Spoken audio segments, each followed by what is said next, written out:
জামালপুরের মাদারগঞ্জে আওয়ামী লীগ ছেড়ে বিএনপিতে যোগ দিয়েছেন ওয়ার্ড কৃষক লীগের সাবেক সভাপতি আবুল হোসেন এবং শহর কৃষক লীগের সাবেক সদস্য মোশারেফ হোসেন। দলীয় সূত্রে জানা গেছে তারা দুজনই বিএনপির রাজনীতির সঙ্গে জড়িত ছিলেন। তবে ব্যবসায়িক চাপ ও পারিপার্শ্বিক কারণে ২০১৮ সালে তারা বিএনপি ছেড়ে আওয়ামী লীগে যোগ দিয়েছিলেন। দীর্ঘ বিরতির পর আবারও বিএনপিতে ফেরায় এই দুই নেতাকে ফুল দিয়ে বরণ করে নিয়েছে উপজেলা বিএনপি।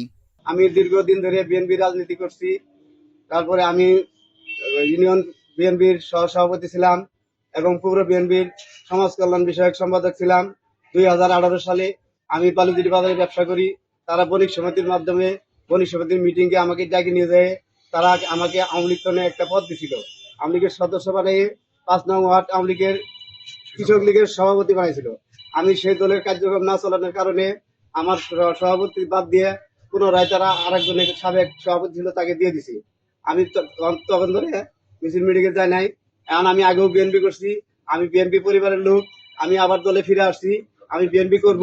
এবং পাশাপাশি আমাদের প্রিয় নেতা, প্রিয় ভাই জনাব মুস্তাফিজুর রহমান বাবুল ভাই মাদারগঞ্জ মেলান্দ থেকে ধানের শীষের প্রার্থী আসছেন। আমরা তাকে সবাই মিলে তার নির্বাচন করব, তাকে ভোট দিয়ে জয়যুক্ত করব।